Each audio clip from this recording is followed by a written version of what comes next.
And you have to be honest. You have to bring this on. You have to. It's a very strong word, because you don't have to. See, is there a need for you? The need is there. Is the desire for liberation is there? Then it has to come. This sincerity. There's no point. You see, the highest teachings, contemplate them, bring them towards your heart. But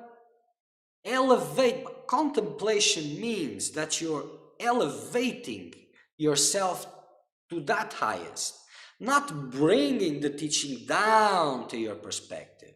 When you do that, you missed it. It's lost. Logic of the mind is something very adaptable, and it will adapt itself, protecting the world, protecting the dream. And this only increases your hunger.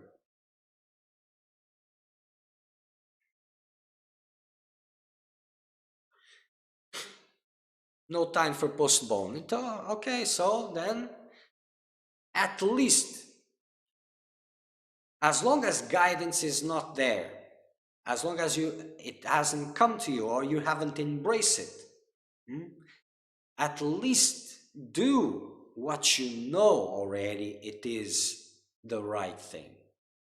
Do it intensely, see? And that will help. But eventually you have to look around, and if you don't do it, if the call inside your heart is real, and you don't do nothing about it, you try to postpone and to bargain with the situations, it eventually will only get worse and worse and worse and worse. Is there a need for that? Well, you tell me.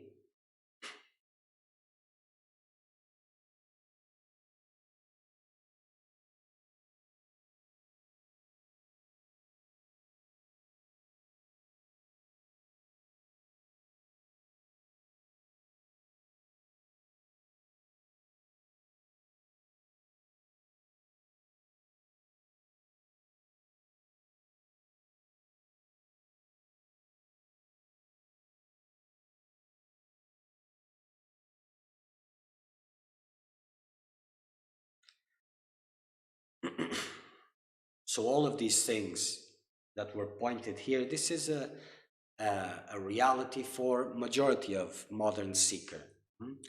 Not all, but there are a few. There are some that have something in their hearts, something sincere, and these ones are looking around and seeing all these movements, all these teachings, all these things, and they are holding on because of their fragilities, their attachments, and their for the usual. But the battle has to start. And the question is not for the one who's abiding in the self, abiding in that silence. There is no mundane activity, whatever that means. There's not. And for him, it is different. Communion is there. There is intense love going on. It's not something dead. It's dead to the world. Yes, mind dies to the world, but not dead. It's fully alive. It is life. It becomes life itself. It becomes the source. So it is dying for the world. For the seeker of truth, it's not dying, it is life. For the seeker of well-being, it is death completely. So even the interpretation of these things is conditioned to your world of perceptions, and it is there to keep you distracted. Your mind is there to keep you distracted. So as it is interpretations of your mind and all of these things, then you're just trying, like a dog trying to catch his own tail, and eventually falling down and not being able to, because it is not designed that way, unless it is a big tail, but that's not the point of the example.